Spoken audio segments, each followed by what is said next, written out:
देखो आ जाओ, ये पैसेज है, एक बार इसको पॉज करके आप पढ़ना चाहें तो एक बार पढ़ लो, ठीक है। इसमें काफ़ी सारे वर्ड्स मिलेंगे, आप चाहें तो अपने नोटबुक में वर्ड्स को नोट कर सकते हो जिससे कि आपको याद रहे वो, है ना, वोकेबलरी के लिए।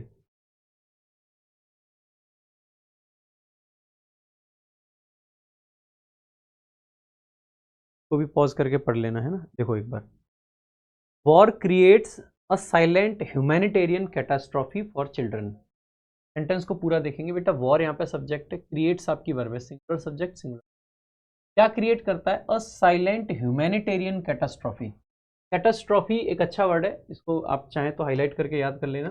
कैटास्ट्रॉफी, कैटास्ट्रॉफी का मतलब होता है कोई आपदा, है ना। तो जो युद्ध होते हैं ये ह्यूमैनिटेरियन, एक साइलेंट का मतलब है शांत, और ह्यूमैनिटेरियन का मतलब है जो इंसान वाली, ह्यूमैनिटेरियन है ना, इंसान से रिलेटेड, क्या लाते हैं? कैटास्ट्रॉफी।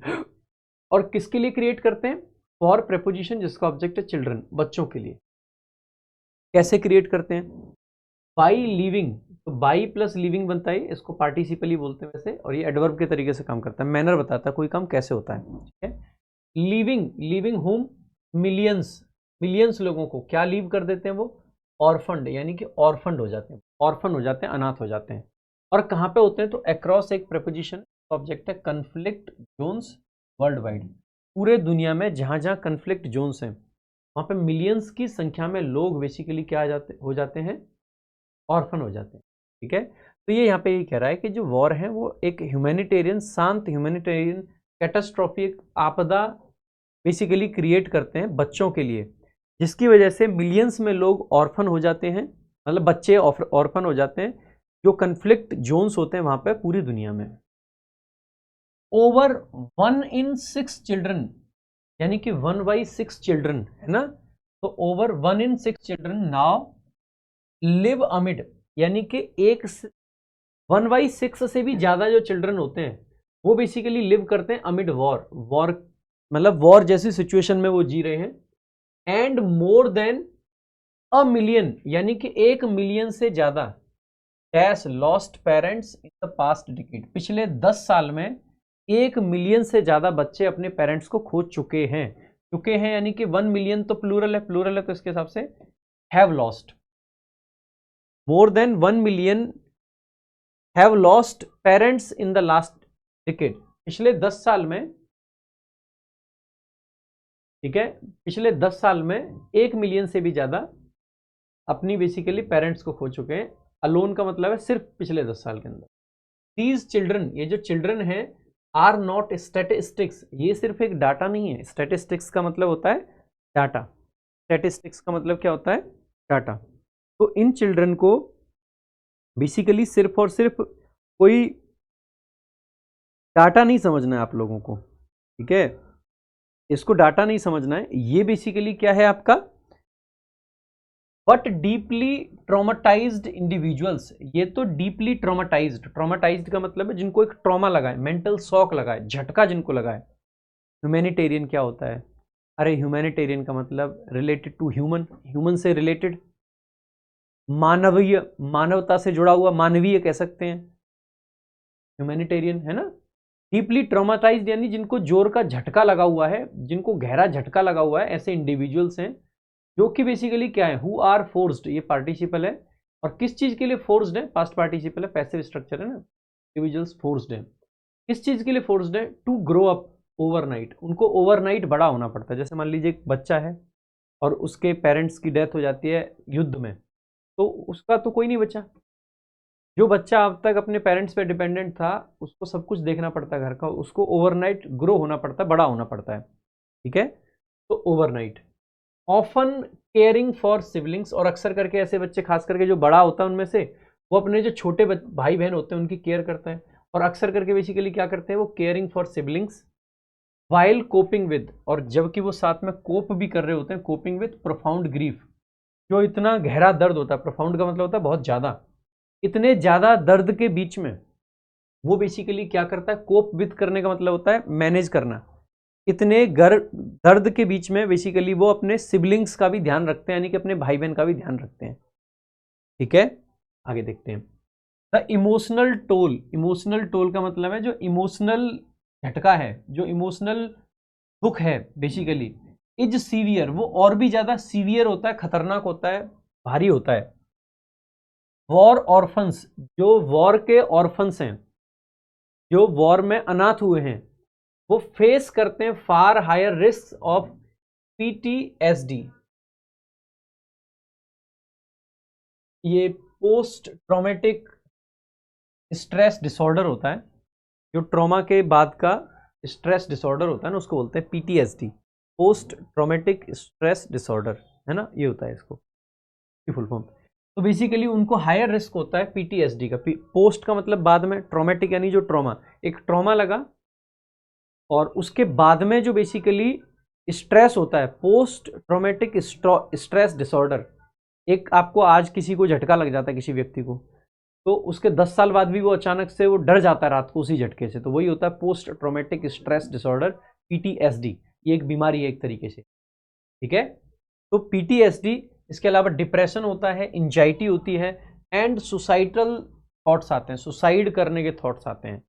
मैनी सफ़र फिजिकल इंजरीज, काफ़ी सारे लोग फिजिकल इंजरीज सफ़र करते हैं, डिसेबिलिटीज सफ़र करते हैं, हंगर सफ़र करते हैं, एंड डिसीज, डैश, और डिसीज भी सफ़र करते हैं। डैश वॉर्स डिस्ट्रॉय होम्स, और क्योंकि जो वॉर होते हैं वो बेसिकली घरों को, हॉस्पिटल्स को और बेसिक सर्विसेज को डिस्ट्रॉय कर देते हैं। तो ये क्या है, ये बेसिकली रिजल्ट था। इसका रीज़न ये है कि वॉर डिस्ट्रॉय करता है। रीज़न बताने के लिए देखो, वॉर्स सब्जेक्ट है, डिस्ट्रॉय वर्ब है, प्रीपोजिशन नहीं चाहिए, बिकॉज ऑफ एक प्रीपोजिशन होता है, ड्यू टू एक प्रीपोजिशन होता है, नहीं चाहिए, कोई कॉन्ट्रास्टिंग बातें नहीं है तो बट नहीं चाहिए, एज आ जाएगा। एज का मतलब होता है बेटा क्योंकि, कंजंक्शन होता है एज का मीनिंग होता है क्योंकि। क्योंकि वॉर जो है वो डिस्ट्रॉय कर देते हैं होम्स को, हॉस्पिटल्स को और बेसिक सर्विसेज को। डिस्प्लेसमेंट, डिस्प्लेसमेंट का मतलब है एक जगह से दूसरी जगह पर लोगों का जाना, ठीक है, ठीक है। तो जो डिस्प्लेसमेंट है ये वर्सन करता है और खराब करता है देयर सफरिंग्स, जो उनकी सफरिंग है, उनका जो दुख है, दर्द है, पीड़ा है, उसको ये और भी वर्सन करता है और भी खराब करता है। मिलियंस ऑफ ऑर्फन्ड चिल्ड्रन, मिलियंस की संख्या में अनाथ बच्चे बिकम रिफ्यूजीज, ये रिफ्यूजी बन जाते हैं। तो डिस्प्लेसमेंट सब्जेक्ट है, वर्सन्स वर्ब है, उसका ऑब्जेक्ट है देयर सफरिंग्स। और कैसे करता है, क्योंकि millions of orphan children subject है, बिकम आपका वर्ब है, रेफ्यूजीज आगे उसका कॉम्प्लीमेंट है, ये रिफ्यूजीज बन जाते हैं या फिर बन जाते हैं। और अनअकम्पनीड माइनर्स, ऐसे माइनर्स जिनके साथ कोई नहीं है। अकम्पनी करने का मतलब होता है किसी के साथ चलना, और अनअकम्पनीड अगर आप हो, इसका मतलब आपके साथ में कोई भी नहीं है। सो अनअकम्पनीड माइनर्स जो कि होते हैं exposed, who are exposed to homelessness. किस चीज के लिए एक्सपोज्ड है, एक्सपोज्ड का मतलब है वो उस चीज से अफेक्टेड हो सकते हैं, उस चीज का प्रभाव उन पर पड़ सकता है। किस किस चीज का मेरे भाई, होमलेसनेस का, अब्यूज का, ट्रैफिकिंग का और फैमिली सेपरेशन का, इन सब चीजों का, ठीक है, इन सब चीजों का बेसिकली उन पर प्रभाव पड़ सकता है।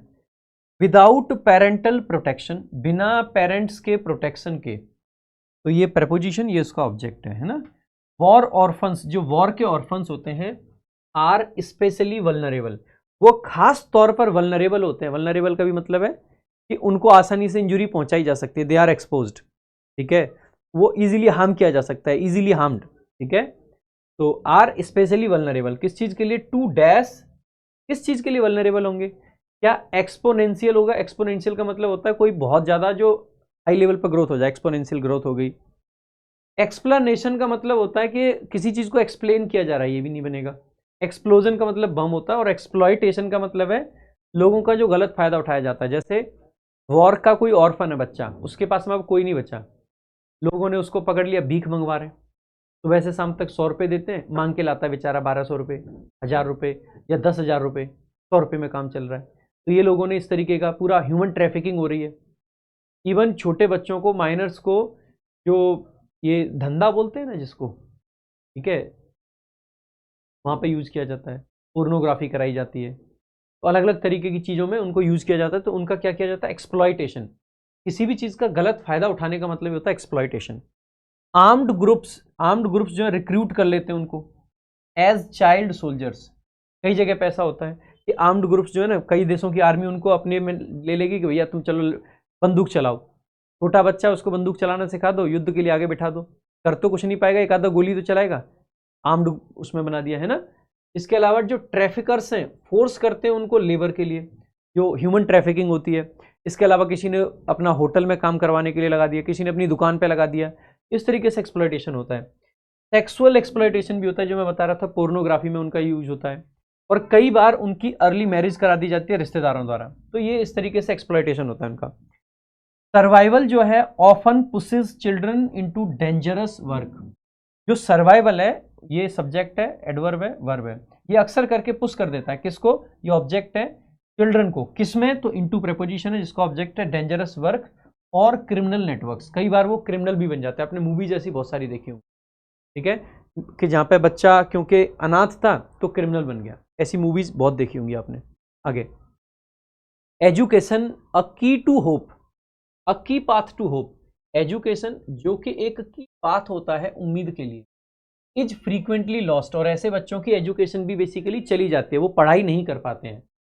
फिर आगे डाटा दे रखा है कि ओवर 52 मिलियन, मतलब 52 मिलियन से भी ज्यादा कन्फ्लिक्ट अफेक्टेड चिल्ड्रन, ऐसे लोग जो कन्फ्लिक्ट यानी कि युद्ध की वजह से अफेक्टेड है, प्रभावित हैं, are out for school, out of school, वो बेसिकली आज स्कूल में नहीं जाते हैं, जिसकी वजह से क्या होता है, locking dash orphans into life long poverty, जिसकी वजह से बहुत सारे ऑर्फन्स, यानी कि लॉकिंग मच तो नहीं होगा, मच तो अनकाउंटेबल के लिए आता है, मोर तो कंपैरेटिव डिग्री के लिए आता है, मोर का सेंस नहीं है, मोस्टली एडवर्ब नहीं बनेगा, मैनी, लॉकिंग मैनी ऑर्फन्स, जो कि लॉक कर देता है बहुत सारे ऑर्फन्स को, किस चीज में लॉक कर देता है, लाइफ लॉन्ग पॉवर्टी में, जिंदगी भर की गरीबी, एंड मार्जिनलाइजेशन, मार्जिनलाइजेशन बेसिकली जब हम किसी को साइड कर देते हैं ना, कॉर्नर कर देते हैं, वही होता है मार्जिनलाइजेशन, ठीक है, मार्जिनलाइजेशन विथ गर्ल्स डिसप्रपोर्शियोनेटली अफेक्टेड, और जिसमें लड़कियां जो हैं, प्रपोजिशन है जिसका ऑब्जेक्ट है गर्ल्स, और गर्ल्स कैसे अफेक्टेड है, कितनी, डिसप्रपोर्शियोनेटली, यानी कि गर्ल्स इतनी ज्यादा अफेक्टेड है कि पूछिए मत, यानी कि गर्ल्स के लिए हालत और भी ज्यादा खराब है। मैनी ऑर्फन्स, बहुत सारे जो ऑर्फन्स होते हैं, end up in over crowded under resourced institutions, और जो थोड़े बहुत पढ़ने भी जाते हैं वो बेसिकली कहां तक जा पाते हैं, जो ओवर क्राउडेड या अंडर रिसोर्स्ड, जिनमें रिसोर्सेज की कमी होती है, ऐसे इंस्टीट्यूशंस में जा पाते हैं, दैट कैन नॉट रिप्लेस, जो कि रिप्लेस नहीं कर पाते हैं, किस चीज को रिप्लेस नहीं कर पाते हैं, family care and many expose children to neglect और अब्यूज।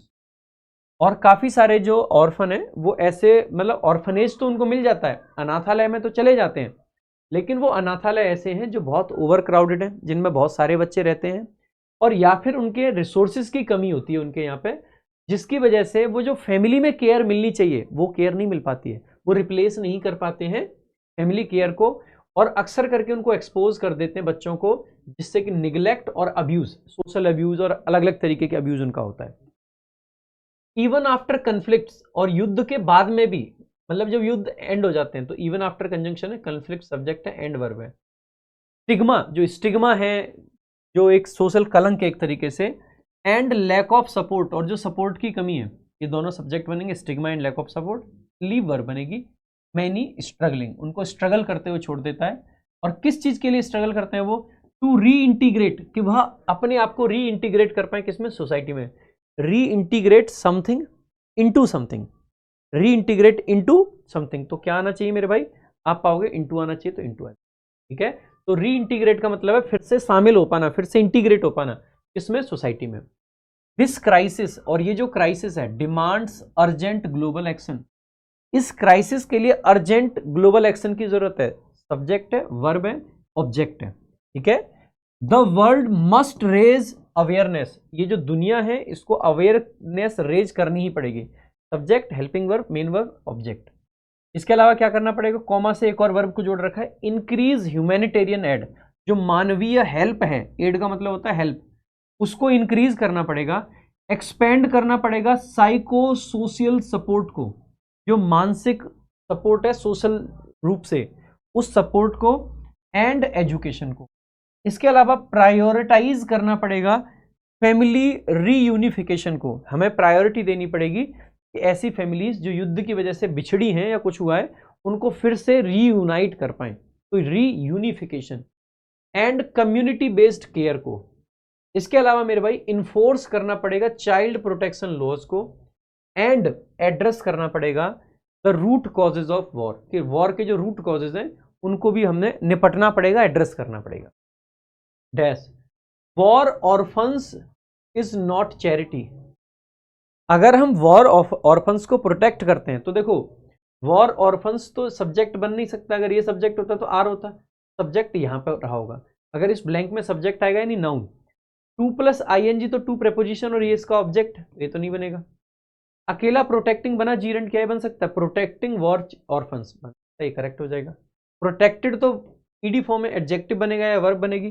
प्रोटेक्शन के आगे वॉर ऑर्फन्स नहीं आएगा, या तो लिखना चाहिए प्रोटेक्शन ऑफ वॉर ऑर्फन्स या फिर प्रोटेक्टिंग वॉर ऑर्फन्स, तो ये जीरेंट है, सब्जेक्ट बनेगा। Protecting war orphans is not charity. अगर हम वॉर ऑर्फन्स को प्रोटेक्ट करते हैं तो ये कोई चैरिटी नहीं है। It is a moral obligation, ये एक मॉरल ऑब्लिगेशन है, जिम्मेदारी है, मजबूरी है। एंड अ मेजर, ये एक मेजर है ऑफ आवर शेयर्ड ह्यूमैनिटी, ये जो हमारी शेयर्ड ह्यूमैनिटी है इसका एक तरीका है, इसका एक मेजर है। अच्छा पैसेज है, जो वॉर ऑर्फन है उनको लेके है, तो आपने आई होप आपको आपके अंदर थोड़ी सी दिल में कुछ कुछ चीज़ें जागेंगी ऐसी चीज़ें पढ़ के कि हाँ यार हमें भी लोगों की मदद करनी चाहिए, क्या क्या करना चाहिए। एक बार देख लेते हैं फटाफट से पैसेज को। According to the passage what is the most serious implication of ignoring the war orphan crisis. अगर वॉर ऑर्फन क्राइसिस को हम इग्नोर करते हैं तो इसके क्या इंप्लीकेशंस होंगे। इंक्रीज्ड डिपेंडेंस होगी इंटरनेशनल एड पे। देखो ये नहीं कह सकते कि इंटरनेशनल एड की बात नहीं हुई, क्या इंप्लीकेशन होगा सबसे सीरियस, लॉन्ग टर्म इनस्टेबिलिटी आएगी रिफ्यूजी पॉपुलेशन में, रिफ्यूजी पॉपुलेशन की बात नहीं है। इमरजेंस ऑफ अ जनरेशन, एक ऐसी जनरेशन बनेगी जो कि रीबिल्ड नहीं कर पाएगी सोसाइटी, सही बात है क्योंकि बहुत सारे लोग हैं, तो ये आपका पॉसिबल है, यही करेक्ट होगा। Expansion of informal labour among children नहीं। देखो आगे, why does the passage regard institutional care as an inadequate long term solution. काहे कि इंस्टीट्यूशंस तो मिल जाते हैं लेकिन वो होम जैसी केयर नहीं दे पाते हैं, क्योंकि या तो वो ओवर क्राउडेड होते हैं और या फिर उनमें रिसोर्सेज की कमी होती है, तो बेसिकली घर जैसी केयर नहीं दे पाते हैं। Fails to provide basic survival needs, नहीं बेसिक सर्वाइवल तो मिलता है लेकिन घर जैसी केयर नहीं। Can not ensure emotional security and personal development, ये कह सकते हैं कि वो इमोशनल सपोर्ट नहीं दे पाते हैं, पर्सनल डेवलपमेंट नहीं कर पाते हैं। डिस्करेज करते हैं, ऐसा नहीं कहेंगे। ऑपरेट करते हैं एक्टिव कॉन्फ्लिक्ट में, नहीं। आप कहोगे सर बी ऑप्शन आपका बेस्ट बनेगा। देखो एक बार, what is the central theme of the passage, theme क्या है, the failure of international institutions to prevent modern wars. Actually में थीम ये नहीं है कि वॉर प्रिवेंट नहीं हो पा रहे हैं ना, बात ये नहीं कर रहे हैं हम। The wide spread suffering of children caused by displacement and poverty, जो क्या हम इस पैसेज में ये बता रहे हैं कि सफरिंग क्या है चिल्ड्रन की, जो कि डिस्प्लेसमेंट और पॉवर्टी की वजह से, पॉवर्टी और डिस्प्लेसमेंट की वजह से नहीं है, बच्चों का ऑर्फन होना वॉर की वजह से, वो इसकी मेन थीम है, ना कि ये the global crisis of war orphans, यही करेक्ट आंसर हो जाएगा। And moral responsibility to protect them, ये ऑप्शन आपका करेक्ट बनेगा ना? आगे देखेंगे। In the passage the phrase collateral damage, collateral damage का मतलब क्या है, कोलेटरल डैमेज का मतलब है, वो आपने एक हिंदी में कहावत सुनी होगी कि गेहूं के साथ वो जो क्या बोलते हैं जई भी पिसती है, या जई के साथ गेहूं भी पिसता है, कुछ ऐसा करके होती है। यानी कि ना जब हम कोई बड़ा काम करते हैं तो उसमें छोटा मोटा नुकसान तो होता ही है, तो ऐसा डैमेज जो कि अनप्लान्ड है और जो इनडायरेक्टली होता है डायरेक्ट नहीं, ये correct answer. Deliberate military destruction नहीं, फाइनेंशियल लॉस नहीं, डैमेज नहीं। Which of the following best describes the grammatical structure of the sentence below from the passage. अगर बेसिक्स देखें तो ये क्वेश्चन समझ आएगा, नहीं तो नहीं आएगा। विदाउट एक प्रेपोजिशन है, इसका ऑब्जेक्ट है द प्रोटेक्शन। ऑफ प्रेपोजिशन है, इसका ऑब्जेक्ट है पेरेंट्स। वॉर ऑर्फन सब्जेक्ट है, आर आपका वर्ब है, आर क्या है, इजी प्रेप, ये आपका कॉम्प्लीमेंट है, और कैसे, ट्रेजिकली, ये एडवर्ब है। और प्रेपोजिशन है जिसका ऑब्जेक्ट है एक्सप्लॉइटेशन। अब कैसा सेंटेंस है बेटा, कंपाउंड सेंटेंस वो होते हैं जिनमें दो क्लॉज हों, एक कोऑर्डिनेट और एक मेन क्लॉज, नहीं है बेटा। कॉम्प्लेक्स सेंटेंस वो होते हैं जिनमें दो क्लॉज हों, एक सबऑर्डिनेट और एक मेन क्लॉज, नहीं है। पैसिव कंस्ट्रक्शन नहीं है, इंप्लाइड एजेंट नहीं है, इसमें कोई पैसिव नहीं है, ठीक है, तो आप कहोगे ये भी नहीं है। ये एक सिंपल सेंटेंस है जिसमें एक प्रीपोजिशनल फ्रेज आ रखा है सेंटेंस के शुरुआत में, जो कि सब्जेक्ट से पहले आया है। आगे देखें। Which of the following can be most reasonably inferred from the passage, passage में से क्या आप इन्फर कर सकते हैं? Ending Wars would automatically eliminate all children exploitation, war खत्म करने से सारा एक्सप्लॉयटेशन खत्म हो जाएगा क्या? नहीं, ऑर्फन तो फिर भी बनेंगे, फिर दूसरे कारणों से बनेंगे, तो ये नहीं कह सकते कि सब कुछ खत्म कर देगा। कम्युनिटी बेस्ड फैमिली केयर जो होती है ये बेटर आउटकम है लार्ज इंस्टीट्यूशन, कह सकते हैं, कह तो सकते हैं फैमिली केयर ज़्यादा अच्छी होती है। ऑर्फनेजेस जो होते हैं ये प्राइमरी कॉज होते हैं ट्रॉमा का, ऐसा नहीं कह सकते अमंग वॉर अफेक्टेड नहीं। Education programs alone can fully restore lost childhoods, education program से भी नहीं होगा। यही कह सकते हैं कि जो कम्युनिटी बेस्ड फैमिली केयर है ये बेटर बेसिकली लार्ज इंस्टीट्यूशन से बढ़िया यही है, तो यही आपका करेक्ट आंसर होगा। ठीक है, तो ये था आपका आज का रीडिंग बूस्टर। आज क्लास थोड़ी छोटी रखी हमने, ग्रामर का पार्ट थोड़ा कम कराया था, और रीडिंग बूस्टर्स पे थोड़ा सा ध्यान देते रहे, पढ़ते रहे, रीडिंग करते रहोगे, धीरे धीरे सब समझ आने लगेगा। ठीक है, तो this is all for today, thank you so much, जय हिंद, जय भारत।